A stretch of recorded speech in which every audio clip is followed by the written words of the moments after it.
მოგახსენებთ, რომ დღევანდელი ვებინარის თემას წარმოადგენს კლინიკური კვლევები, მათ მნიშვნელობა და როლი და ზეგავლენა მედიცინაზე. აღნიშნული ვებინარი ტარდება შოთა რუსთაველის საქართველოს ეროვნული სამეცნიერო ფონდის ფინანსური მხარდაჭერით და ახორციელებს მას ევროპის უნივერსიტეტის კვლევითი ინსტიტუტი, რომელსაც ჩვენ წარმოვადგენთ, ანუ ვებინარის წამყვანები და ეს არის ამ ვებინართა სერიაში ბოლო ლექცია. ვისაც სურვილი გაქვთ, რომ წინა ვებინარები მოისმინოთ, არის გაზიარებული ევროპის უნივერსიტეტის მედიცინის ფაკულტეტის კვლევითი ინსტიტუტის ვებგვერდზე და შესაბამისად იქ შეგიძლიათ იხილოთ ეს პრეზენტაციები, ვიდეო ჩანაწერები არის ატვირთული. ვეცდები, რომ ძალიან თავი არ შეგაწყვინოთ და მოკლე იყოს შედარებით პრეზენტაცია და დრო დაუთმოთ ინტერაქციას და კითხვებს. კითხვების არსებობის შემთხვევაში გთხოვთ, რომ მოიწეროთ საერთო ჩატში და შემდეგ აუცილებლად გავაჟღერებთ ამ კითხვებს და მაქსიმალურად ვეცდები, რომ გიპასუხოთ. აღნიშნული ვებინარის საჯარო ლექციის თემას, ანუ ცოტა უფრო მეტად რო ჩავშალოთ, წარმოადგენს კლინიკური კვლევები, რა ფაზები არსებობს კლინიკური კვლევების და როგორი არის ზოგადად კლინიკური კვლევების დიზაინები, რა გზას გადის პროდუქტები, როგორც შეიძლება იყოს ტესტ სისტემა, ვაქცინა, მედიკამენტი, სანამ ჩვენ ვიხილავთ საფთიაქო ქსელებში თუ კლინიკებში, ანუ პრაქტიკულ გამოყენებაში. და ასევე მინდა რამოდენიმე მაგალითი მოვყვანო მიმდინარე და დასრულებული კლინიკური კვლევებიდან ძველი და ახალი ვაქცინების მაგალითზე. წინა ვებინარებზე იყო საუბარი ზოგადად ბიოსამედიცინო კვლევებზე, მათი ისტორიაზე, მათი შექმნის და წარმოშობის და შექმნის ისტორიაზე, ასევე პანდემიებზე და მინდა უბრალოდ შეგახსენოთ, ვინც არ ესწრებოდი წინა ვებინარებს, რომ ზოგადად სამედიცინო კვლევები შედის ბიოსამედიცინო კვლევების დიდ ჯგუფში. და ამ ჯგუფში მოიაზრება სხვადასხვა ტიპის კვლევები, დაწყებული, ეგრეთ წოდებული ფუნდამენტური კვლევებიდან, მათ სხვაგვარად ჩვენ საბაზისო კვლევებით ვეძახით, კლინიკური კვლევებით დამთავრებული. საბაზისო და ფუნდამენტური კვლევები ზოგადად საჭირო არის იმისათვის, რომ შეიქმნას მტკიცებულებები და ამ მტკიცებულებებზე დამყარებით შემდგომ ვიხელმძღვანელოთ ჩვენ პრაქტიკაში. ანუ ნებისმიერ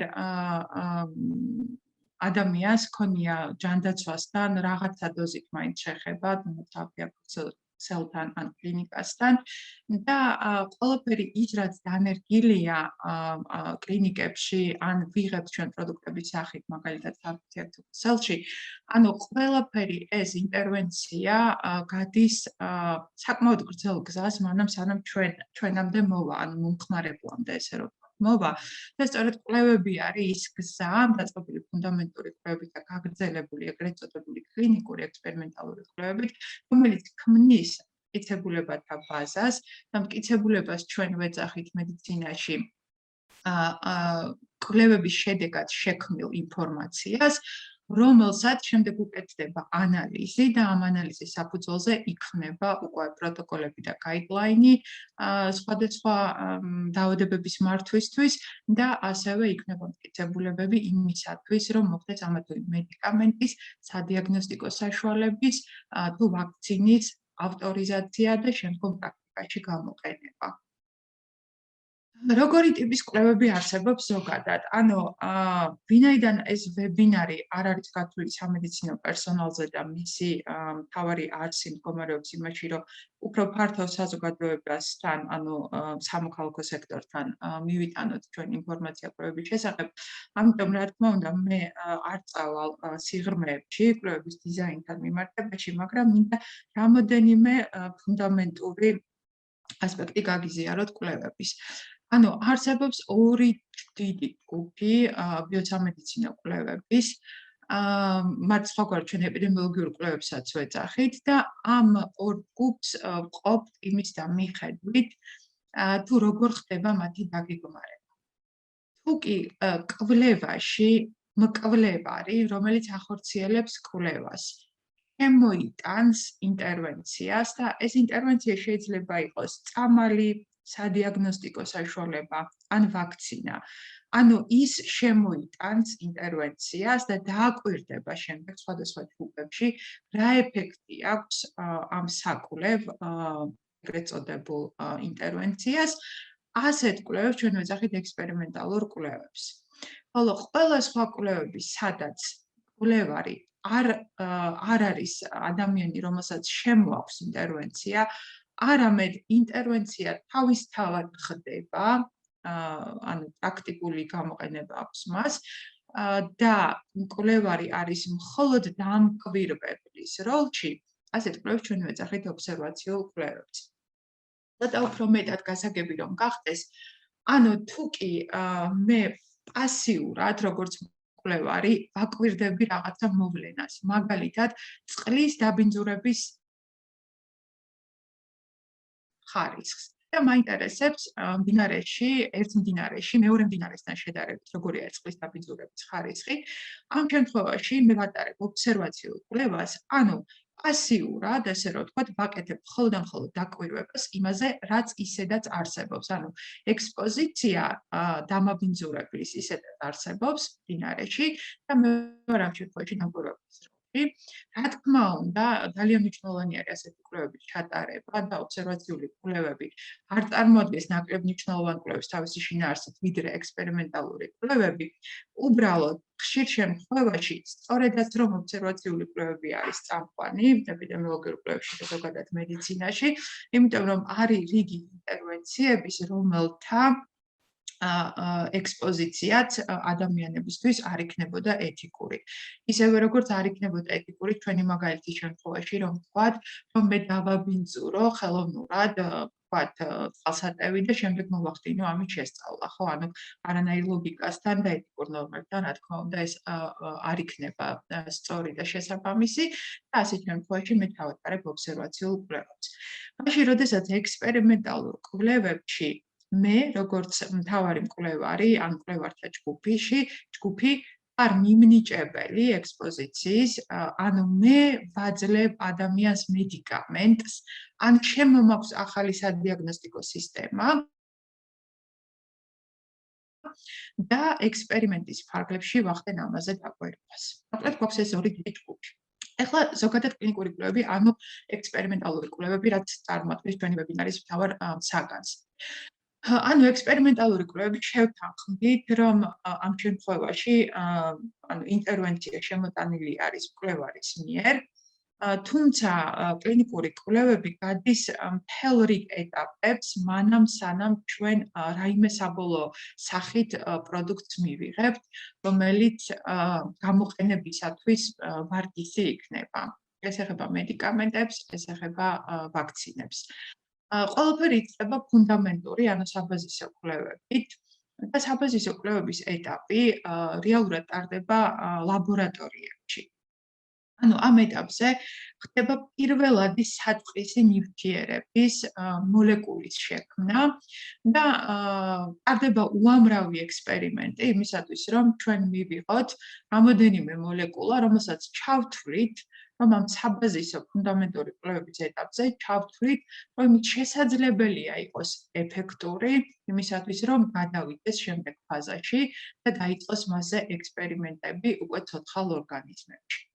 ანუ საბაზისო კვლევების ეტაპზე, როგორც წესი, ექსპერიმენტები გარდა იმისა, რომ ანუ ქიმიური სინთეზი ხდება მოლეკულების, ასევე ხდება მათი გამოცდა ქსოვილებში და ასევე შესაძლებელია მოხდეს მათი გამოცდა ცხოველებში. და ამ ეტაპზე ჩვენ გვინდა რომ დავწმუნდეთ, რომ ის მოლეკულა, რომელიც შეიქმნა, არის ეფექტური და გარკვეულწილად ცხოველებში ჩატარებული ექსპერიმენტები ასევე არის წინაპირობა იმისა, რომ ჩვენ ვთქვათ, რომ ის იქნება უსაფრთხო მანამ სანამ მის გამოყენებას დავიწყებთ კლინიკური კვლევების შემდეგ ფაზაში, რასაც ადამიანებზე ექსპერიმენტი ჰქვია.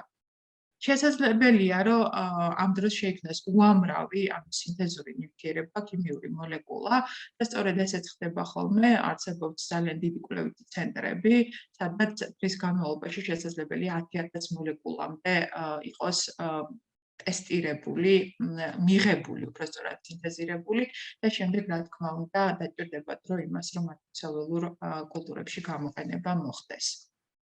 მას შემდეგ, რაც შეიქმნა სინთეზური მოლეკულა და ჩვენ ისინი იზოლირებულ ქსოვილურ კულტურებში გამოვცადეთ, გადავდივართ შემდეგ ფაზაზე, ეგრეთ წოდებულ პრეკლინიკურ ფაზაზე, სადაც მოკლედ გრძელვადიანი გვერდითი ეფექტებზე ხდება დაკვირვება და ეს ხდება ცხოველებში, ანუ ინვიტრო და ინვივო გამოკვლევებს ვეძახით ამას ცხოველებში და თუ კი მოლეკულა, ქიმიური ნაერთი გაივლის ამ ფაზას და ჩვენ ვიტყვით, რომ ნამდვილად ცხოველებში გადასტურდა მისი ეფექტურობა და კიდევ უფრო მნიშვნელოვანი, რომ ის არის უსაფრთხო და ის არ იქნება ზიანის მომტანი, ამ შემთხვევაში მხოლოდ ამ ქიმიურ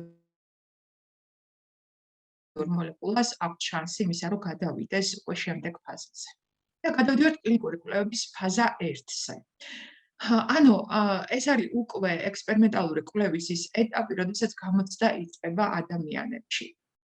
ჩვენ ხშირად გვესმის ხოლმე, რომ ანუ ადამიანებზე კეთდება ექსპერიმენტები, აი ისინი საცდელი ცხოველები არიან, ანუ სკეპტიციზმი იმის მიმართ, რომ ადამიანებში კვლევა ტარდება, თუმცა ეს არ არის არგუმენტირებული სკეპტიციზმი, გამომდინარე იქიდან, რომ როგორც მოგახსენეთ, პრეკლინიკურ ეტაპზე რეალურად იმას, რასაც ჩვენ კლინიკურ ფაზა 1-ში გამოვცდით, უკვე აქვს უსაფრთხოების საკმაოდ კარგი მტკიცებულებები შეგროვილი და ასევე ეფექტურობის. ამასთანავე ძალიან მნიშვნელოვანი არის გვესმოდეს ის, რომ როდესაც ჩვენ კლინიკურ კვლევის პირველ ფაზაზე ვსაუბრობთ, სადაც ადამიანები ერთვებიან, აქ ხდება აბსოლუტურად გააზრებულად ადამიანის ჩართვა კლინიკურ კვლევაში, ანუ მას მიეწოდება სრულყოფილი ინფორმაცია იმის შესახებ, თუ რა კვლევა არის, რა შესაძლო გართულებები შეიძლება მოყვეს ამა თუ იმ ნივთიერების გამოყენებას, მაგალითისთვის ავიღოთ მედიკამენტი, ანუ მედიკამენტი პირველ ფაზაში, ახალი მედიკამენტი, მას ვაძლევთ ადამიანს და ადამიანს ვაწვდით სრულ ამომწურავ ინფორმაციას იმის შესახებ, რა შეიძლება იყოს პოტენციური გართულებები. ნებისმიერი ასეთი კვლევა ტარდება ეთიკის ძალიან მაღალი პრინციპების დაცვით და ამაზე მოგვიანებით ვისაუბრებთ, თუმცა ქვაკუთხედი რეალურად ექსპერიმენტალური კვლევის ადამიანებში დაგეგმვის არის ინფორმირებული თანხმობა, როდესაც კვლევარი ვალდებულია და მის მარეგულირებელი უამრავი ორგანო გაიდლაინი არსებობს, ვალდებულია, რომ ამომწურავი ინფორმაცია მიაწოდოს აუცილებლად იმ მოხალისეს, რომელიც ერთვება ამ კვლევაში. ამ ეტაპზე, როგორც წესი, ხდება საკმაოდ ლიმიტირებულ ადამიანებზე პირველი ფაზის გამოცდა. ეს შეიძლება იყოს 15-დან 50-მდე და იშვიათ შემთხვევებში 100 ადამიანის პოპულაციაზე სულ ჯამში საუბარი. ასეთი კვლევების ხანგრძლივობა, როგორც წესი, არის დაახლოებით 18 თვე და ყველაზე მნიშვნელოვანი, რაც არის ასეთ კვლევებში ერთვებიან განმრთელი მოხალისეები. საშუალო 100 არის განმრთელი მოხალისეები, რომლებმაც ინფორმირებული თანხმობა განაცხადეს კვლევაში მონაწილეობაზე. გვაქვს იშვიათი გამონაკლისები, როდესაც პირველ ფაზაზე თანხმდებიან ის ადამიანები, რომელთაც აქვთ უკვე განვითარებული დაავადება, რომლის საწინააღმდეგო მედიკამენტსაც შეიძლება ჩვენ ვცდიდეთ და ამის ესე ვთქვათ კონცეფტი, ანუ ამის უკან დგომი ახსნა არის ის, რომ ეს შეიძლება იყოს ლეტალური დაავადება და ადამიანს არ ჰქონდეს არანაირი ხელმისაწვდომობა მედიკამენტზე, ანუ ფიზიკურად არ არსებობდეს სამკურნალო მედიკამენტი იმისათვის, რომ დაავადებისგან ეს ადამიანი განიკურნოს და ამიტომ, რადგან მას აქვს ლეტალური გამოსავალი და რეალურად ეს არის შანსი მისთვის, რომ შესაძლებელია დადასტურდეს, რომ აღნიშნული საკვლევი პრეპარატი ეფექტური, მან თავისივე სურვილით განაცხადოს, რომ უნდა კვლევაში მონაწილეობა. ზოგადად კლინიკური კვლევების შესახებ არსებობს სპეციალური ბაზები. ანუ ყველა კლინიკური კვლევა, რომელზეც იწყება ფაზა 1 და ადამიანები იღებენ მონაწილეობას, აუცილებელია, რომ იყოს რეგისტრირებული ასეთ ონლაინ პლატფორმებზე. ერთ-ერთი მათგანი არის Clinical clinicaltrial.gov და ხშირ შემთხვევაში სწორედ ასეთ ლეტალური დაავადების მქონე პაციენტები თავად აკეთებენ ხოლმე მოძიებას ინფორმაციის, ხომ არ არის მისი კონკრეტული დაავადებისათვის რაიმე ახალი კლინიკური კვლევა, რომელიც იწყება, რომელიც დარეგისტრირდა და ხომ არ მიეცემათ მას საშუალება ასეთ კლინიკურ კვლევაში ჩართვის. ანუ გარდა იმისა, რაც თქვით, რომ ჩვენ გამოცდილი გვაქვს მედიკამენტი, რომელიც პირველ ფაზაში შემოვიდა მის უსაფრთხოებაზე, ასევე არსებობს საკმაოდ დიდი ბენეფიტი იმ ადამიანებზე, რომელთვისაც სამწუხაროდ დღესდღეობით არ არსებობს საშუალება მკურნალობისთვის და ხშირად კლინიკური კვლევის პირველი ფაზები, სწორედაც რომ მაღალი რესურსების მქონე ქვეყნებში, როგორც არის ამერიკის შეერთებული შტატები, კანადა, ევროპის ბევრი ქვეყანა ტარდება და ძალიან იშვიათი არის რესურს შეზღუდულ ეგრეთ წოდებულ განვითარებულ ქვეყნებში, რომ პირველი ფაზის კვლევები ჩატარდეს. ამის ერთ-ერთი არგუმენტი არის ის, რომ საკმაოდ რთული არის პირველი ფაზის კლინიკური კვლევის ჩატარება და რამდენად მზად არის ეს ქვეყნები თავისი ინფრასტრუქტურით თუ ადამიანური რესურსით იმისათვის, რომ ასეთი კვლევა ჩაატაროს და მეორეს მხრივ, რამდენად მზად არის თვითონ საზოგადოება, რამდენად ინფორმირებული არის საზოგადოება, რასთან გვაქვს საქმე და რამდენად აი ეს ეთიკური სტანდარტები საზოგადოებაში არის იმდენად მაღალი, რომ მოვიწიოთ მოხალისეები, რომლებიც იტყვიან, რომ დიახაც მეცნიერების წინსვლისთვის, იმისთვის, რომ უამრავ ადამიანმა შემდეგ ისარგებლოს ახლად შექმნილი მედიკამენტით თუ ვაქცინით, მე თანხმობას ვაცხადებ, რომ ვიყო მოხალისე და კვლევაში ჩავერთო. ამიტომ გეტყვით, რომ საქართველოში პრაქტიკულად არ არის, ანუ ძალიან ლიმიტირებული არის პირველი ფაზის კვლევების რაოდენობა. თუმცა შემდეგი ფაზები, უკვე მეორე და მესამე ფაზა ნამდვილად გვაქვს, რაც რაღა თქმა უნდა მისასალმებელი არის და ნიშნავს იმას, რომ მეცნიერება ზოგადად ვითარდება ჩვენს ქვეყანაში და არსებობს მზაობა იმისათვის, რომ საკმაოდ რთული ექსპერიმენტალური კვლევები ჩატარდეს. გადავიდეთ კლინიკური კვლევის ფაზა 2-ზე. concept proofs ვეძახით ხოლმე სხვაგვარად და იმის დამეხადვით, რომელ დარგში ტარდება ან რა ტიპის დაავადებისთვის ტარდება აღნიშნული კვლევა. ფაზა 2-ში სხვადასხვა დიზაინები არსებობს. მაგალითად, ინფექციური დაავადებების შემთხვევაში ჩვენ ელიბაქტერიოციდალ სტადისაც ვეძახით მათ და ხდება მედიკამენტის უკვე ეფექტურობის და უსაფრთხოების გამოცდა, ბევრად უფრო ფართო რაოდენობს, ანუ უფრო დიდი რაოდენობის მოხალისეებში და ტიპიური ზომა ასეთი კვლევების არის 100-დან დაახლოებით 500 მოხალისე. რა თქმა უნდა, ყველა ის პრინციპი, რომელიც ჩვენ ვახსენეთ ფაზა 1 კლინიკურ კვლევებში, რომ ეს არის აბსოლუტურად გაცნობიერებული, ინფორმირებული თანხმობის საფუძველზე, ზუსტად ანალოგიურად ვრცელდება ფაზა 2-ზე და ფაზა 3-ზე.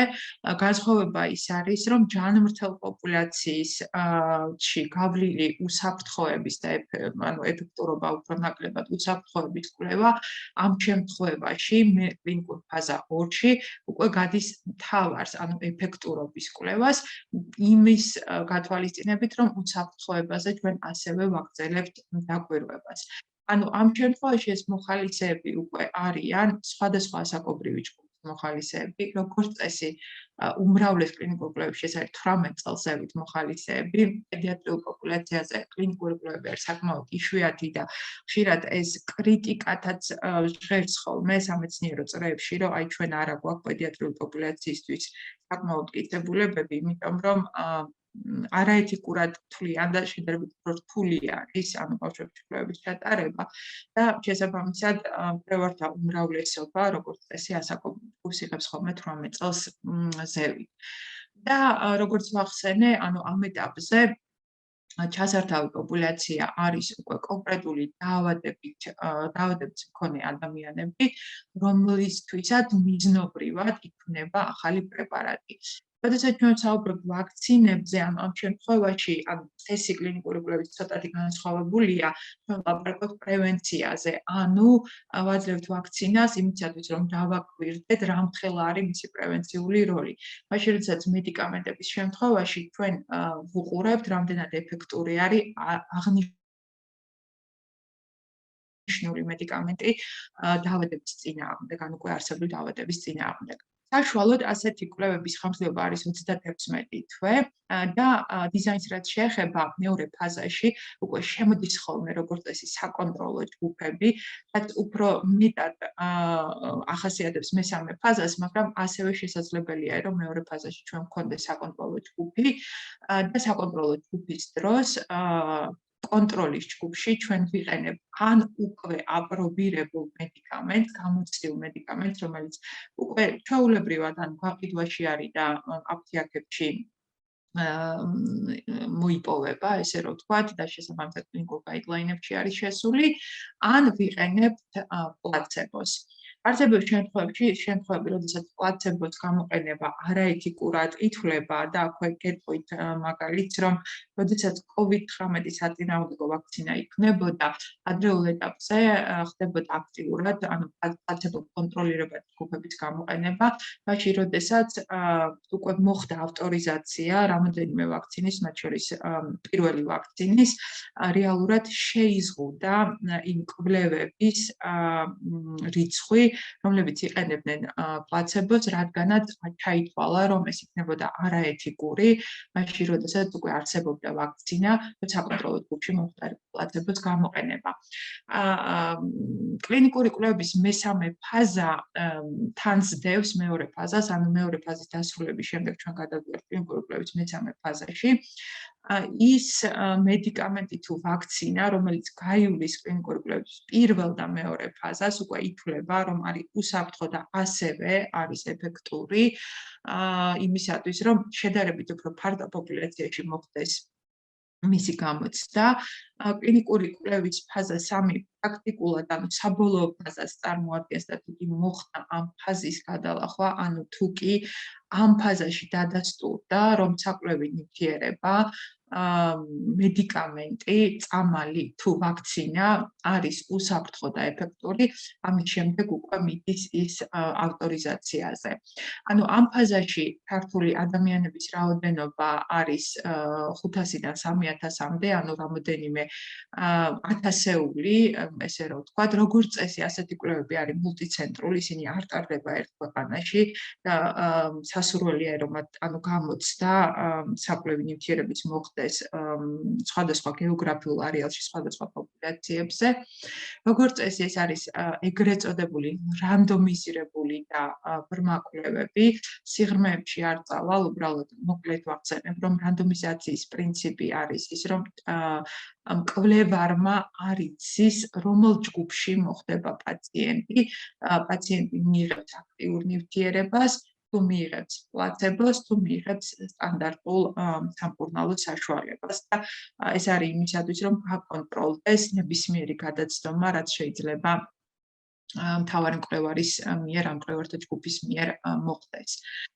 და ამ ეტაპზე ხდება უკვე საბოლოო ფორმულირება მედიკამენტის და ამის შემდეგ ხდება მისი წარმოებაში ჩაშლა. დიზაინებზე ძალიან მოკლედ ასევე რომ ვახსენოთ, ანუ როგორ ხდება საკვლევი პოპულაციის შერჩევა, ზოგადად ნებისმიერ კლინიკურ კვლევას, ანუ ფაზა 1, 2, 3, როდესაც მიმდინარეობს, აქვს ძალიან მკაცრად გაწერილი პროტოკოლი და მკვლევართა ჯგუფი ვალდებულია, რომ ზუსტად მიყვეს ნაბიჯ-ნაბიჯ ამ პროტოკოლით გაწერილ მოთხოვნებს და მოთხოვნების ერთ-ერთი დიდი კომპონენტი არის ქართოგამორიცხვის კრიტერიუმები, ანუ რა ტიპის პაციენტებს მოხალისეებს ვრთავთ ჩვენ ამ კვლევაში. ასე ხდება ეგრეთ წოდებული საკვლევი პოპულაციის, ანუ ნიმუშის შერჩევა ძირითადი პოპულაციიდან. ანუ დაუშვათ, რომ გვყავს ტუბერკულოზით მოავადე ადამიანები, მათ აქვთ სტანდარტული სამკურნალო გაიდლაინით გაწერილი პრობლემები, მოხდა ახალი მედიკამენტის შექმნა, ამ ახალ მედიკამენტს აქვს საკმაოდ მაღალი ეფექტურობა, მაგალითით ვსაუბრობ დაშვებით და ჩვენ გვინდა რომ ისი გამოცდა მოვახდინოთ კონკრეტულ პოპულაციაში პაციენტების, რომელიც განსაზღვრული იქნება მაგალითად სხვადასხვა მედიკამენტების მიმართ მათი გრძნობელობის ტესტით, ანუ გრძნობელობის ტესტი რო განმარტო, არის რამდენად რეზისტენტული არის აღნიშნული ადამიანში არსებული ბაქტერიების პოპულაცია ამა თუ იმ წამლის მიმართ. თუ კი გვაქვს მაგალითად რეზისტენტობა ბევრი წამლის მიმართ, შესაბამისად, არსებული მედიკამენტები ვერ იქნება ეფექტური ასეთი პაციენტის სამკურნალოდ და სასურველი იქნება, რომ ასეთი პაციენტი სწორედაც რომ ჩაერთოს ასეთ კვლევებში იმისათვის, რომ მას ჰქონდეს ხელმისაწვდომობა ახალ სამკურნალო საშუალებაზე. საქართველოში ერთხელ ვახსენე უკვე და გავმეორდები, რომ საკმაოდ აქტიურად მიმდინარეობს ფაზა 2 და 3-ის კვლევები, მათ შორის იმ ბაზაზე, რომელსაც მე წარმოვადგენ ტუბერკულოზისა და ფუტვის დაავადებათა ეროვნული ცენტრი და ეს არის დამადასტურებელი მხოლოდ და მხოლოდ იმისი, რომ ამ ბაზას აქვს შესაბამისი ინფრასტრუქტურა, შესაბამისი ადამიანური რესურსი, მის მიერ ჩატარებული კვლევები არის აბსოლუტურად ეთიკური სტანდარტების ნორმებში და ეს არის შესაძლებლობა ჩვენი პაციენტებისთვის, რომ მათი ხელმისაწვდომობა ახალ სამკურნალო საშუალებებზე გაიზარდოს და რა თქმა უნდა მათი მხრიდან ეს არის ასევე გაცნობიერებული თანხმობა იმაზე, თუ რა შესაძლო გვერდითი მოვლენები შეიძლება ახდეს ანუ ექსპერიმენტალურ კვლევაში მონაწილეობას და რა არის ანუ ის ბენეფიტები, ანუ რა არის ის სარგებელი, რასაც ისინი ამ კვლევაში მონაწილეობით მიიღებენ. როგორც წესი, ანუ ავტორიზაციას ახალი მედიკამენტი თუ ვაქცინა გადის მე-3 ფაზის კვლევების დასრულების შემდეგ, მაგრამ კვლევა ამ მედიკამენტის თუ ვაქცინის თუ სადიაგნოსტიკო საშუალების არ მთავრდება ავტორიზაციის შემდეგ.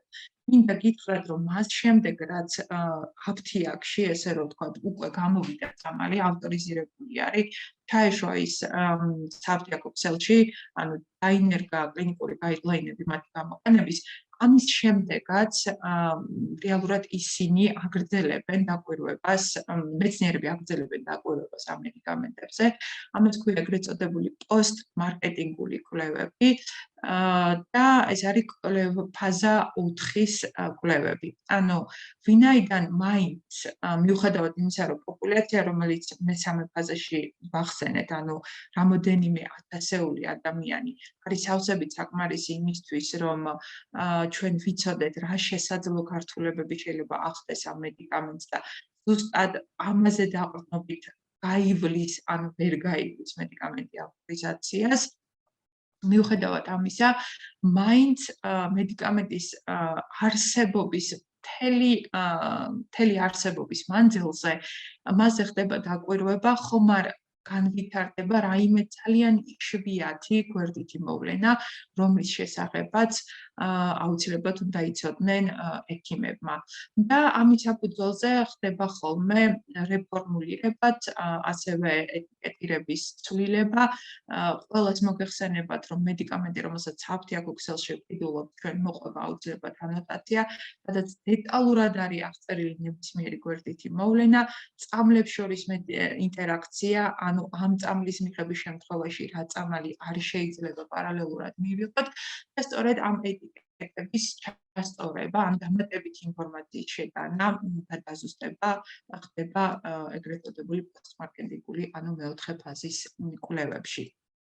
უფრო კარგად წარმოსახვითი რომ იყოს, ეს არის სქემა 2021 წელში ანტიტუბერკულოზური მედიკამენტების, რომლებიც იმყოფებიან პრეკლინიკურ და კლინიკური კვლევების ფაზებში და ხედავთ, რომ ანუ ეს არის ოპტიმიზაციის ფაზა, სადაც უამრავი სხვადასხვა ფორმულა არის შექმნილი, შემდეგ გვაქვს პრეკლინიკური ფაზა, რომელიც გადალახა, ესე რომ ვთქვათ, ამ ფორმულებმა, ანუ ამ ქიმიურმა ნაერთებმა შეძლეს, რომ ოპტიმიზაციის ფაზა გადაელახათ და გადასულიყვნენ პრეკლინიკური კვლევების ფაზაში. შემდგომ ხდება გამოცდა მათი, როგორც ვახსენეთ, უკვე ცხოველებში, მათ შორის პრიმატებში, გადადიან პირველ ფაზაში, მეორე ფაზაში, მესამე ფაზაში და პოსტპანკრეტიკულ მეოთხე ფაზაში. ანუ ეს არის დროის ერთ მონაკვეთში 21 წელში სხვადასხვა ფაზაში არსებული მედიკამენტები, მაგრამ თუ კი ჩვენ ისტორიულად ავიღებდით და დავალაგებდით სხვადასხვა ფაზის კვლევებს, დავინახავდით, რომ ანუ დღევანდელ დღემდე მოსული მედიკამენტი, მაგალითად ბედაქილინი თუ დელამანი თუ პრეტონამიდი, რომელიც უკვე პრაქტიკულად გამოყენებაში არის, იმიტომ რომ მათ გაიარეს მესამე ფაზის კვლევები, როდესაც ისინი ჩაშვებული იყვნენ ოპტიმიზაციის ფაზაში, პარალელურად იყო ათასობით სხვადასხვა მოლეკულა, რომელიც ანალოგიურ ოპტიმიზაციის ფაზას გადიოდა და რამოდენიმე წელი დაჭირდა იმას, რომ აღნიშნული მედიკამენტი ჩვენ რეალურად პრაქტიკაში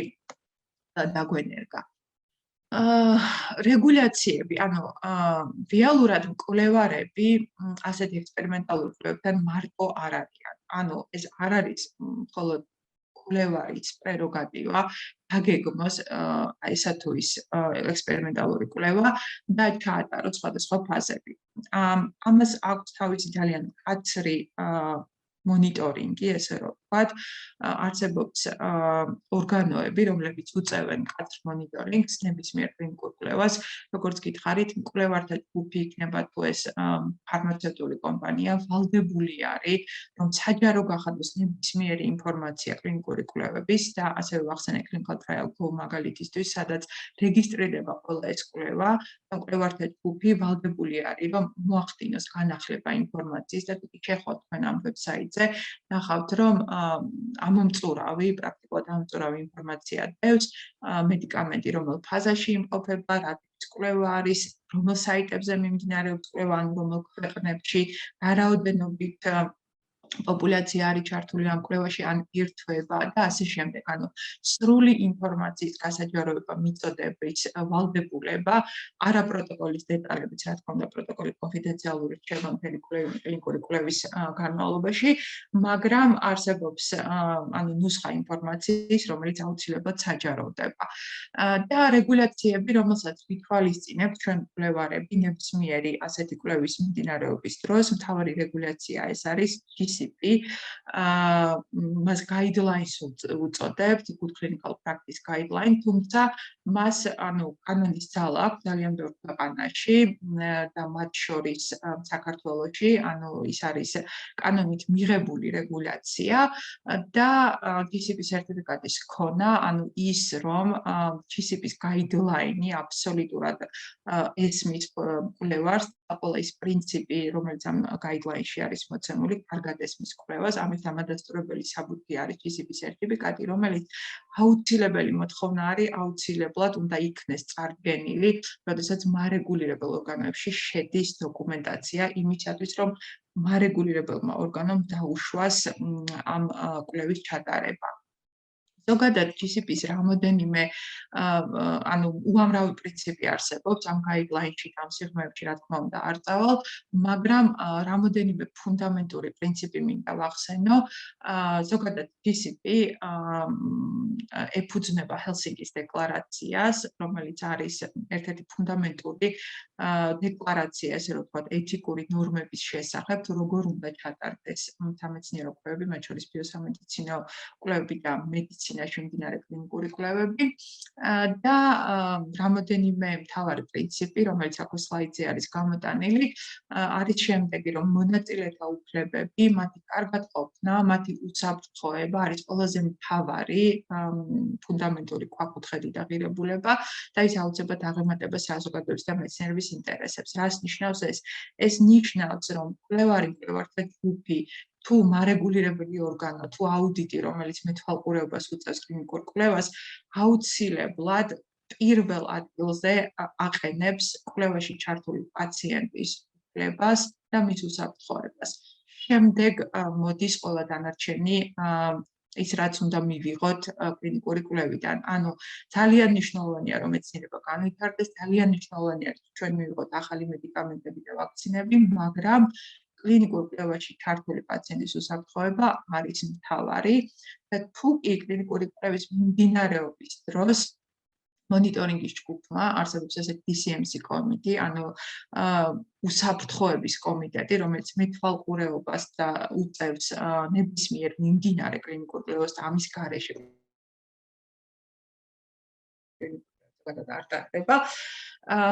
თუ კი ისინი იტყვიან, რომ გაჩნდა რაღაცა საფრთხე, ანუ განვითარდა რაღაცა გვერდითი მოვლენა, რომელიც არის საფრთხე, ისინი არიან უფლებამოსილები და მათ შეუძლიათ რომ აუცილებლად შეარჩიონ კლინიკური კვლევა და ზუსტად ვაქცინების შექმნის მაგალითზე ჩვენ ხშირად ისმოდა რომ ეცა თუ ის კლინიკური კვლევა შეჩერდა. მაშინ როდესაც კლინიკური კვლევა რომელიც არ შეჩერდა ასეთი მონიტორინგის ძალიან მკაცრი მონიტორინგის პირობებში და მან დაასრულა ყველა ის ფაზა რომელზედაც მე ვსაუბრობდი, ნიშნავს რომ ნამდვილად ის მედიკამენტი ვაქცინა, რომელიც ამ კლინიკური კვლევების ფაზების გავლის შედეგად ჩვენ მივიღეთ, არის აბსოლუტურად უსაფრთხო და შეიძლება მისი გამოყენება ფართო საზოგადოებაში, ანუ მისი დანერგვა, ავტორიზაცია და შემდგომ გამოყენება. ვინ ახდენს ავტორიზაციას კლინიკური კვლევების შედეგად მიღებული ამა თუ იმ მედიკამენტის. ანუ ამისათვის არსებობს მარეგულირებელი ორგანოები, ესენი არის ლოკალური მარეგულირებელი ორგანოები, რომელიც ქვეყნის შიგნით შეიძლება არსებობდეს და ასევე არსებობს კარგად ფართოდ ცნობილი ეგრეთ წოდებული ევროპული მედიცინის სააგენტო, EMA-ის სახელით იცნობ ხოლმე და მოვიხსენიებთ. მისი დაარსება მოხდა 1995 წელს, ანუ საკმაოდ დიდ დროს ითვლის უკვე EMA თავისი გამოცდილებით. და მინდა გითხრათ, რომ ძალიან დიდი არის ის საბჭო, რომელიც მართავს ამ ევროპული მედიცინის სააგენტოს 440 ექსპერტი. ეს არის მხოლოდ სამეთვალყურეო საბჭო და დამატებით 4500 ექსპერტი, რომელიც განიხილავს სხვადასხვა კლინიკურ კვლევას. როდესაც ჩვენ ვლაპარაკობთ ექსპერტებზე, მირწმუნეთ, რომ მათი კვალიფიკაცია არის უზარმაზარი, ანუ ისინი გადიან უზარმაზარ გზას განათლებაში, ანუ განათლების თვალსაზრისით, საუნივერსიტეტო თუ შემდგომი, სანამ ისინი აღიარებულ იქნებიან როგორც ექსპერტები და მათი დასკვნა არის აბსოლუტურად მნიშვნელოვანი და გადამწყვეტი იმისათვის მიიღებთ თუ არა ესა თუ ის მედიკამენტი თუ ვაქცინა ავტორიზაციას და საფუძველი იმისა, რომ არ ვენდოთ ამ ექსპერტებს პრაქტიკულად არ არსებობს. მერწმუნეთ, გამომდინარე იმ კვალიფიკაციიდან, რომელსაც ეს ექსპერტები ფლობენ. უზარმაზარი არის ბიუჯეტი, როგორც წესი ამ სააგენტოების და ანუ არანაირ მიკერძოებაზე საუბარიც კი არ შეიძლება ამ ექსპერტთა ჯგუფში, რომელიც შეიძლება დაინტერესებულები იყვნენ ამა თუ იმ ფარმაცევტული ფირმების, ესე რომ ვთქვათ, შემოთავაზებით, იმიტომ რომ მათ აქვს თავისი ძალიან სოლიდური დიდი ბიუჯეტი, რომელიც სწორედ იმისთვის არის, რომ მათ აბსოლუტურად მიუკერძოებელი გადაწყვეტილება მიიღონ ამ ექსპერტთა საბჭოებზე, სანამ ავტორიზაციას მიიღებს ესა თუ ის მედიკამენტი თუ ვაქცინა. ასევე ძალიან ცნობილი არის ამერიკის შეერთებული შტატების საკვების და წამლის სააგენტო, რომელსაც ჩვენ FDA-ის სახელით ვიცნობთ. აქ კიდევ უფრო დიდი არის მასშტაბები, ესე რომ ვთქვათ. ანუ ისინი ავტორიზაციას აკეთებენ წამლების, ასევე საკვების, ასევე კოსმეტიკური საშუალებების, ვაქცინების და ასევე აქაც ანუ უზარმაზარი არის ექსპერტიზა, რომელიც სამეთვალყურეო საბჭოს მოწვეულ ექსპერტებს გააჩნიათ კონკრეტული მიმართულებებით, რა თქმა უნდა, ყველა მიმართულებას, ბიოსამედიცინო კვლევის მიმართულება იქნება ეს ახალი წამლების შექმნის თვალსაზრისით თუ კოსმეტიკური საშუალებებით, ჰყავს თავისი შესაბამისი გუნდი, მაგალითად წამლების ავტორიზაციას ახორციელებს წამლების შესწავლის და კვლევის ცენტრი, სადაც ათასობით ექსპერტი არის სამეთვალყურეო საბჭოში და ასევე დამატებითი ექსპერტები, რომელიც დამატებით სხვადასხვა დაავადებების მიმართულებით განხილვებს აწარმოებენ. ასევე აქვე მინდა ვახსენო ეგრეთ წოდებული გადაუდებელი გამოყენების ავტორიზაციის მექანიზმი, Emergency Use Authorization EUA, რომელიც გაჟღერდა COVID-19 ვაქცინების შექმნის დროს და ჩვენ ვიცით, რომ პირველი ვაქცინების სწორედ ასეთ ავტორიზაციას დაექვემდებარა. თუმცა ეს არ ყოფილა შექმნილი ეს მექანიზმი COVID-19 ვაქცინებისთვის, ანუ ეს არ არის აბსოლუტურად ახალი და მეცნიერებმა ჩვენ კარგად ვიცით, ანუ ამ ავტორიზაციის არსებობის შესახებ და მიზეზი რატომაც ის შეიქმნა, არსებობს გადაუდებელი საჭიროება რიგ შემთხვევებში, მათ შორის ეპიდემიების და პანდემიების დროს, როდესაც სრული ავტორიზაციისთვის, ანუ რეალურად დრო არ არსებობს და ამა თუ იმ მედიკამენტის გამოყენების ბენეფიტი სარგებელი არის იმდენად დიდი, რომ ხდება დაჩქარებული წესით ავტორიზაცია, მაგრამ ეს არ ნიშნავს, რომ ამ ეტაპზე დასრულდება ავტორიზაციის პროცესი. მკვლევართა ჯგუფი თუ კომპანია ვალდებული არის, რომ დამატებით ინფორმაცია მიაწოდოს აუცილებლად FDA-ს იმისათვის, რომ სრული ავტორიზაცია გაიაროს. ან თუკი ეს არ მოხდა, მაშინ დაჩქარებული ავტორიზაციის შეჩერება მოხდება. და დანერგვა რეალურად ამ მექანიზმის პირველად მოხდა ზიკას და ებოლას ვირუსების ეპიდემიის დროს. კარგი, პირველად მე მგონი ცოტათი დრო გამექცა, ამიტომ შევეცდები რომ ცოტა უფრო ავჩქარდე და რამოდენიმე სლაიდს ალბათ გამოვტოვებ. ანუ უბრალოდ ვახსენებ, რომ პირველადი კვლევები ვაქცინების მიმართულებით საერთოდ არ დაწყებულა ჩვენ საუკუნეში. ყოველთვის კარგად ცნობილი არის, შედარებით ფართო მასებში კარგად ცნობილი არის ედვარდ ჯენერი, რომელმაც 1796 წელს ჩაატარა პირველი ექსპერიმენტი, ანუ ვაქცინაზე, ესე რომ ვთქვათ, როდესაც მან აღმოაჩინა, რომ მსხვილრქოსან პირუტყვთან, რომლებიც ავადობდნენ ყვავილით და ის ადამიანები, რომელსაც შეხება ჰქონდათ სწორედ ამ მსხვილრქოსან პირუტყვთან, შემდგომ აღარ ავადდებოდნენ მძიმე ყვავილის ინფექციით და მან დაუშვა, რომ ხდებოდა რაღაცა სენსიბილიზაცია, ანუ ამ პირუტყვთან შეხებით ადამიანებში, რაც შესაძლებელია ატარებდა პრევენციულ როლს. ამაზე გათვლით მან მოახდინა პირველად, ანუ ესე რომ ვთქვათ, გამოყოფა ვაქცინის მსგავსი საპრევენციო საშუალების მსხვილრქოსანი პირუტყვიდან და გამოიყენა ის როგორც პრევენციის საშუალება ადამიანებში, სხვადასხვა ბავშვი იყო ის პირველი ადამიანი, რომელსაც ეს ექსპერიმენტი ჯენერმა ჩაატარა, მაგრამ რეალურად ვაქცინების ისტორია ჯენერით არ იწყება და გაცილებით უფრო ადრე ჩინეთში, შემდგომ აღმოსავლეთში, ასევე თურქეთში ხდებოდა მსგავსი ექსპერიმენტების ჩატარება და ამის შესახებ ჩვენ ვიცით ძველი წყაროებიდან არსებობს შემორჩენილი ნაწერები ასეთი მსგავსი ექსპერიმენტების შესახებ და ეს არის ის დრო, როდესაც რა თქმა უნდა, წარმოიდგინეთ არ აქვს კაცობრიობას იმის შესახებ, რომ ინფექციური დაავადებების გამომწვევი არის მიკროორგანიზმი, ბაქტერია და ვირუსი, ანუ ამის შესახებ ცოდნა, რა თქმა უნდა, მოგვიანებით გაჩნდა, როდესაც მათი პირველად აღმოჩენა მოხდა მიკროსკოპით, თუმცა ადრეულ ეტაპზე, ანუ რაღაც კანონზომიერებებს ეს ადამიანები, მაშინდელი მეცნიერები და მკვლევარები ხედავდნენ და პირველ ექსპერიმენტებს სწორედ ისინი ატარებდნენ.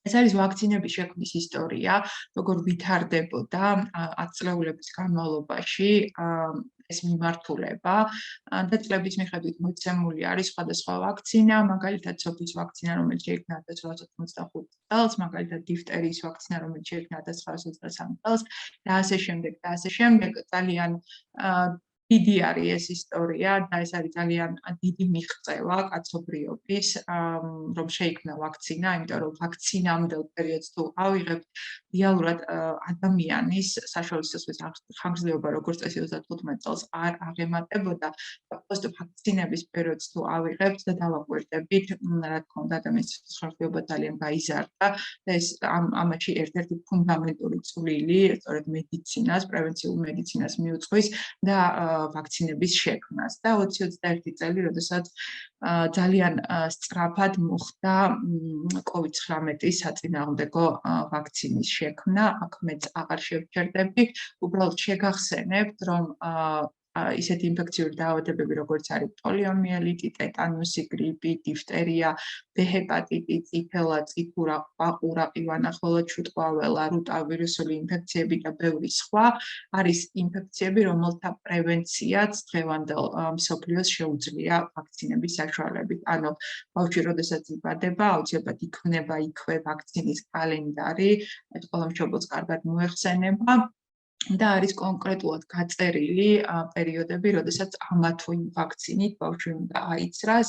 და ასევე მინდა გვახსენო, რომ დავბრუნდები ამ სლაიდზე, რომ 1855 წელია, როდესაც პირველად ამერიკის შეერთებულ შტატებში იქმნება კანონი სავალდებულო ვაქცინაციის შესახებ. ანუ საკმაოდ ძველი არის, ესე რომ ვთქვათ, ეს მიდგომა, მათ შორის სავალდებულო ვაქცინაციის შესახებ. სკოლის ბავშვებში, ანუ სკოლა არიღებს ბავშვს, თუ კი მას კალენდარული აცრები სწორად და მიზნობრივად არიღებდა, თუ კი სწორად და მიზნობრივად არ ექნებოდა ჩატარებული. და რა მოგვცა ვაქცინებმა, ანუ ამ კლინიკურმა კვლევებმა, რომლებიც ტარდებოდა ვაქცინებზე თუ მედიკამენტებზე და ასე შემდეგ, რა მოგვცა ამან კაცობრიობას, ანუ პირველი ის იყო, რაც ვახსენე, პრევენცია, რა თქმა უნდა, ძალიან ბევრი ინფექციური დაავადების სტამბებმა მოგვცა ის, რომ ჩვენ დღეს მკურნალობთ უამრავ დაავადებას, მათ შორის ქრონიკულ დაავადებებს და სიცოცხლის ხანგრძლივობა ადამიანებს ამის გამო ძალიან გაიზარდა და უფრო თვალსაჩინო რო გახდეს ვაქცინების მაგალითზე, ამერიკის შეერთებული შტატების დაავადებათა კონტროლის ცენტრის მონაცემებზე დაფუძნებით შექმნილი გრაფიკი არის ეს და ხედავთ სხვადასხვა ინფექციას ვაქცინის შექმნამდე, ანუ წლიურად რა რაოდენობით შემთხვევები ვითარდებოდა ამერიკის შეერთებულ შტატებში და შემდგომ ვაქცინის იმპლემენტაციის შემდეგ როგორ შემცირდა რაოდენობა, ანუ პროცენტული კლება რამხელა ჰქონდა წლიური, ასევე წლიური. და ერთ-ერთი მაგალითი რო ავიღოთ, მაგალითად დიფტერია, ვხედავთ, რომ ათასეულობით შემთხვევა წლის განმავლობაში, რომელიც რეგისტრირდებოდა დიფტერიის ვაქცინის არსებობამდე და ნულოვანი შემთხვევა ყოველწლიური, რაც დღეს ამერიკის შეერთებულ შტატებში არის დიფტერიის ავადობის თვალსაზრისით და პრაქტიკულად მივიღეთ 100%-იანი კლება დაავადების. ანალოგიური იყო ყვავილის ვაქცინა, რომლის საფუძველზეც პრაქტიკულად ჯენერის მიერ შექმნილმა ექსპერიმენტმა, რომელსაც შემდგომ რა თქმა უნდა განიცადა განვითარება და თითქმის 200 წლის შემდეგ ჩვენ მივიღეთ სრული ერადიკაცია, ანუ სრული აღმოფხვრა ამ ინფექციური დაავადების და მსოფლიოში დღეს აღარ არსებობს არც ერთი შემთხვევა ყვავილის ინფექციის. ამიტომ როლი და ზეგავლენა კაცობრიობის უკეთესობისკენ, ესე რომ ვთქვათ, ანუ გაჯანმრთელებისკენ და იმისკენ, რომ ადამიანის სიცოცხლის ხარისხი და ადამიანის სიცოცხლის ხანგრძლივობა გაზრდილიყო, რა თქმა უნდა, ვაქცინების როლი აქ არის წამყვანი და აბსოლუტურად დავის გარეშე.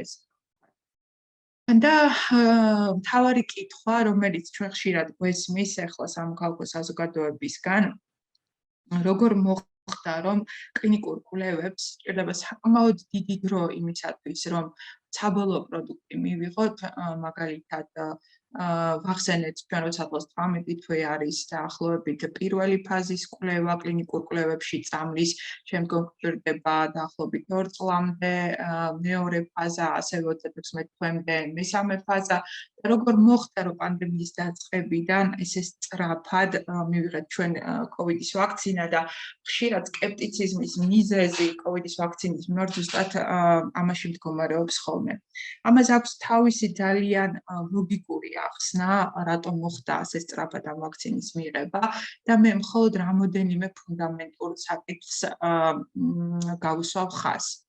პირველი არის ის, რომ როდესაც ჩვენ ვილაპარაკეთ სინთეზურ ნაწილზე, ანუ იმ ნაწილზე, როდესაც ქიმიური ფორმულის, ესე რომ ვთქვათ, მიღება ხდება და შემდგომ პრეკლინიკურ კვლევებზე, მინდა გითხრათ, რომ კოვიდის, ანუ საწინააღმდეგოდ ის ვაქცინები, რომელიც ჩვენ მიღებული გვაქვს, ექსპერიმენტები უკვე არსებობდა. ეს არ იყო, რა თქმა უნდა, COVID-19 საწინააღმდეგო, მაგრამ ზოგადად კორონავირუსები არ არის კაცობრიობისთვის ახალი ვირუსი, ანუ კორონავირუსები არსებობდა. ბევრი, ანუ ესე mild ინფექციებს ვეტყვით, ანუ მსუბუქი გაქციებას, რასაც ვეძახით ხოლმე პოპულარულ ენაზე, სწორედ რომ კორონავირუსების გამოწვეული ინფექცია არის. ასევე ძალიან ცნობილი ეპიდაფეთქებები MERS-ის, ასევე კორონავირუსული ინფექცია გახდათ და სწორედ ამ ეპიდემიის საწინააღმდეგოდ მეცნიერებმა დაიწყეს მუშაობა, რომ შეექმნათ ის პირველი გამოგონებები, ესე რომ ვთქვათ, რაც იქნებოდა საფუძველი შემდგომ ვაქცინის შექმნის და ამიტომ ძალიან დიდი ეტაპი, როდესაც ფარმაცევტულმა კომპანიებმა დაიწყეს COVID საწინააღმდეგო ვაქცინის შექმნა, უკვე გავლილი იყო, ანუ უკვე არსებობდა საკმაოდ დიდი მასალა დაგროვილი საბაზისო ფუნდამენტური კვლევების და ასევე პრეკლინიკური კვლევების. გარდა ამისა, ძალიან კარგი პრეცედენტი იყო COVID-ის პანდემიის დროს, რომ მოხალისეების უზარმაზარი რაოდენობა ჩაეწერა და სურვილი გამოთქვა, რომ ასეთ კლინიკურ კვლევებში მიიღოთ მონაწილეობა ძალიან მაღალი ეთიკური, მორალური სტანდარტის გამო, რომ ისინი დახმარებოდნენ მსოფლიოს კაცობრიობას ახალი ვაქცინის შექმნაში და მაშინ, როდესაც კლინიკური კვლევების მიმდინარეობაში დროის მთავარი ფაქტორი არის ზუსტად ის, რომ ჩვენ გვიჭირს მოხალისეების მოძებნა, არ არის მარტივი, რომ მოიძიო მოხალისეები, რომლებიც ამ კლინიკურ კვლევებში, ექსპერიმენტებში მიიღებენ მონაწილეობას და დრო სწორედ იწელება ჩართვის პაციენტების კვლევაში ჩართვის გამო, ანუ ეს პრობლემაც მოხსნილი იყო და ძალიან დაჩქარებულად მოხდა კლინიკური კვლევების ჩატარება. იმის გამო, რომ ბევრი იყო მოხალისე, რომელსაც სურვილი გამოთქვა კლინიკურ კვლევებში მონაწილეობაზე.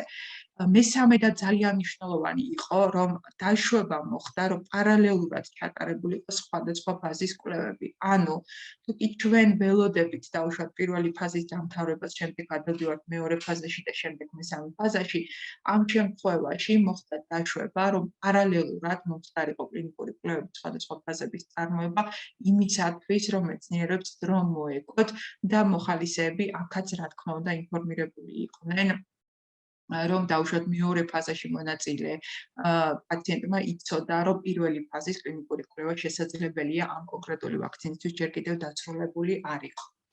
ფინანსები იყო ძალიან მნიშვნელოვანი, რადგან კონსოლიდაცია მოახდინა მსოფლიომ და წამყვანმა ქვეყნებმა, ესე რომ ვთქვათ, ანუ მაღალი რესურსების მქონე ქვეყნებმა ძალიან დიდი ინვესტიციები მისცეს ფარმასექტორს იმისათვის, რომ მათ ყველა ფინანსური პრობლემა ძალიან სწრაფად მოეგვარებიათ და სწრაფად დაეწყოთ ამ კვლევების ჩატარება და ასევე ავტორიზაცია. ანუ მინდა გითხრათ, რომ სწორედ ის ყველაზე მსხვილი მარეგულირებელი ორგანოები, რომლებიც ვახსენეთ, რომლებიც გასცემენ ავტორიზაციას ვაქცინების თუ მედიკამენტების მიმართულებით, მათ პრაქტიკულად გადადეს ყველა სხვა კლინიკური კვლევების ავტორიზაცია, რადგან ჩაითვალა, რომ მსოფლიოსთვის ყველაზე დიდი გამოწვევა იყო COVID-ი და დაჩქარებულ პირობებში მოახდინეს განხილვა. ეს აბსოლუტურად არ ნიშნავს იმას, რომ მათ overlooking-ი, ანუ ზედაპირულად გადახედეს, რა თქმა უნდა, არა, ანუ ეს იყო ზუსტად იმ მასშტაბის, იმ სირთულის გადახედვა მტკიცებულებებზე, როგორც აკეთებენ ეს ორგანოები ზოგადად ნებისმიერი სხვა მედიკამენტის თუ ვაქცინის დროს, უბრალოდ მათ პრიორიტეტი მიანიჭეს COVID-ის საწინააღმდეგო ვაქცინების კლინიკური კვლევების განხილვას და ამ მხრივ თუ კი სხვა მაგალითად კლინიკურ კვლევებზე შესვლიდან FDA სჭირდება დაახლოებით 6 თვე, შეიძლება იცდიდეს კვლევართა ჯგუფი იმისათვის, რომ მოხდეს მათი საკითხის განხილვა, ამ შემთხვევაში ეს ხდებოდა დაუყოვნებლად, გადაუდებლად, რადგან ეს იყო კიდევ ერთხელ ვიმეორებ მსოფლიოსთვის ყველაზე დიდი გამოწვევა. და სქემატურად რომ შევხედოთ ამ ყველაფერს, ესე გამოიყურება, ანუ COVID-19 ვაქცინების შექმნის ეტაპები დაჩქარდა, ანუ საბაზისო და პრეკლინიკური კვლევების, ანუ ესე რომ ვთქვათ, ფორმულებიც უკვე არსებობს. ანუ ის ანტიგენი, რომელსაც უნდა დამყარებულიყო ესა თუ ის კვლევა რეალურად უკვე არსებობდა. სხვა წინა საბაზისო ფუნდამენტური კვლევების გამო, რომლებიც კორონავირუსებზე ტარდებოდა, შემდგომ კლინიკური კვლევები მოხდა პარალელურ რეჟიმში, როგორც ვახსენე, პირველი, მეორე და მესამე ფაზა, ავტორიზაცია ასევე მოხდა ძალიან დაჩქარებულად და ერთი ძალიან მნიშვნელოვანი კომპონენტი, რომელიც გამორჩა, ანუ ფარმა ინდუსტრიამ მიიღო გადაწყვეტილება, რომ მანამ სანამ ავტორიზაციას მიიღებდა ესა თუ ის ვაქცინა, მათ გაერისკათ და უკვე დაეწყოთ წარმოება. და სწორედ აქ იყო ზუსტად ამ ფინანსების გადამწყვეტი როლი, რომელიც გამოყოფილი იქნა ამისთვის, რომ შემდგომ წარმოებაზე არ დაკარგულიყო დრო და მიწოდებაც ასევე მოხდა დაჩქარებულ ვადებში და რეალურად ჩვენ თითქმის წელიწადში რომ მივიღეთ ვაქცინა, რაც იყო უდიდესი მიღწევა კაცობრიობის, მეცნიერების, ბიომედიცინის და ასე შემდეგ და ასევე იმ პაციენტების, რომლებიც ინფორმირებული თანხმობის საფუძველზე დათანხმდნენ ამ ექსპერიმენტებში მონაწილეობას, მე ვიტყვი, რომ ისინი წარმოადგენდნენ ფაკუთხეთს და ძალიან მნიშვნელოვანი როლი ითამაშეს, სწორედაც რომ ჩვენ მიგვეღო სწრაფად ვაქცინა. და მხოლოდ Pfizer-ის მაგალითზე რომ ვახსენოთ, ანუ ვთქვით ჩვენ რომ იმისათვის რომ ავტორიზაცია გაიაროს მარეგულირებელი სამათო მედიკამენტმა თუ ვაქცინამ, ამ ფაზის კვლევაში აუცილებელია რამოდენიმე 1000 პაციენტი მონაწილეობდეს, მაშინ როდესაც ხედავთ გრაფიკზე 43448 ადამიანზე იყო ჩატარებული მაგალითად Pfizer-ის ვაქცინის კვლევა. მესამე ფაზის კლინიკური კვლევა ძალიან დიდ პოპულაციაზე, რაც აბსოლუტურად აღარ ტოვებს კითხვის ნიშნებს მის ეფექტურობასთან და უსაფრთხოებასთან მიმართებაში, ანუ გაცილებით დიდი იყო მასშტაბები ამ კვლევების, ვიდრე ნებისმიერი წინამორბედი სხვა მედიკამენტის თუ ვაქცინის კვლევების, რომლებიც დანერგილი იყო და ვიყენებდით. და საბოლოოდ რომ შევაჯამოთ ეს ყველაფერი, ანუ რა არის სრული ბიოსამედიცინო კვლევების, კლინიკური კვლევების, ეგრეთ წოდებული ექსპერიმენტალური კვლევების, მთავარი როლი არის მტკიცებულებების შექმნა. რა არის მტკიცებულება? ეს არის კვლევების შედეგად მიღებული პროდუქტი, რომელიც აუცილებლად სამეცნიერო სტატიის სახით არის გამოქვეყნებული. მინდა გითხრათ, რომ უპრეცედენტო იყო სამეცნიერო კვლევების რაოდენობა ზოგადად COVID პანდემიის პირობებში და 74,000-ზე მეტი COVID-თან ასოცირებული სტატია დაიბეჭდა PubMed-ში 2020 წელში, რაც ნამდვილად უპრეცედენტო არის და ნიშნავს იმას, რა მთელი მობილიზაცია მოახდინა სამეცნიერო დარგმა ზოგადად, იმიტომ რომ ეს იყო ყველაზე დიდი გამოწვევა და პრაქტიკულად გაჩერდა მსოფლიო ამ პანდემიის გამო. და ამ მტკიცებულებებზე დაყრდნობით, რომელსაც ჩვენ პუბლიკაციებს ვეძახით და რომელიც რა თქმა უნდა არ მოიპოვება ჩვეულებრივ ინტერნეტ სელჩი სივრცეში, ანუ ჩვენ ან Google-ით არ ვახდენთ სამეცნიერო პუბლიკაციების მოძიებას, ანუ არსებობს ამასაც სპეციალური ბაზები, ეს არის PubMed-ი, მაგალითად ბიოსამედიცინო ბიბლიოთეკა PubMed-ის, სადაც ვახდენთ ამა თუ იმ სტატიის მოძიებას, ანუ მოძიების სპეციალური მეთოდოლოგია არსებობს ასევე, და ეს არის ის მტკიცებულება, რომელსაც ეყრდნობა შემდგომ მეტაანალიზები, ანუ ხდება ერთი და იგივე ტიპის კვლევების ერთად გაანალიზება და მეტაანალიზების საფუძველზე ხდება შემდგომ რეკომენდაციების თუ გაიდაინების შექმნა და ასევე ამ მტკიცებულებებზე დაყრდნობით სწორედ ახდენენ აი ეს მნიშვნელოვანი ორგანოები, რომელზედაც ვისაუბრეთ, ავტორიზაციას ახალი სამკურნალო თუ პრევენციული საშუალება. ძალიან დიდი მადლობა, ცოტათი გამიგრძელდა, მინდოდა რომ 45 წუთში დაგვემთავრებინა, მაგრამ მე სიამოვნებით გავცემ პასუხს თქვენს კითხვებს.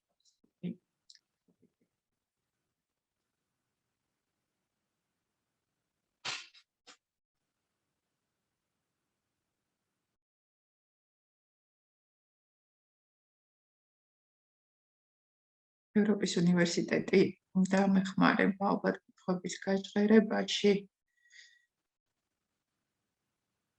მინდა ასევე შეგახსენოთ, რომ აუცილებლად ეს ვებინარი, ისევე როგორც წინა ვებინარები, აიტვირთება ევროპის უნივერსიტეტის მედიცინის ფაკულტეტის კვლევითი ინსტიტუტის ვებგვერდზე და ასევე გაზიარდება ლაივსტრიმით ალბათ და შესაძლებლობა გექნებათ, რომ ხელმეორედ მოისმინოთ ან გავზიაროთ დაინტერესებულ.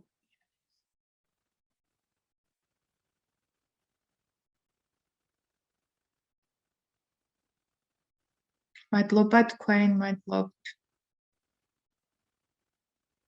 კითხვებს ვერ ვხედავ, ამიტომ ალბათ ახალ დროს გადავსვი. კი ბატონო, ხაბუტონისთან გადავასრულოთ. დიახ. კი, ბატონო. უბრალოდ ვაქცინასთან დაკავშირებით დააფიქსირა ასევე ქალბატონმა მაიამ თავისი აზრი, რომ გამოიწვია დროში მოკლე ხანში ამ ვაქცინის წარმოშობამ გამოიწვია უნდობლობა. კოლეგები მადლობას გვითხრებენ არსებული ვებინარის წაკითხვისთვის, მართლაც ძალიან საინტერესო იყო და რელევანტური. კითხვები ამჟამად არ არის. თუ რომელიმე კოლეგას სურს კითხვის გაჟღერება, მე შემიძლია მივცე ამის შესაძლებლობა, სწორედ დავასრულოთ.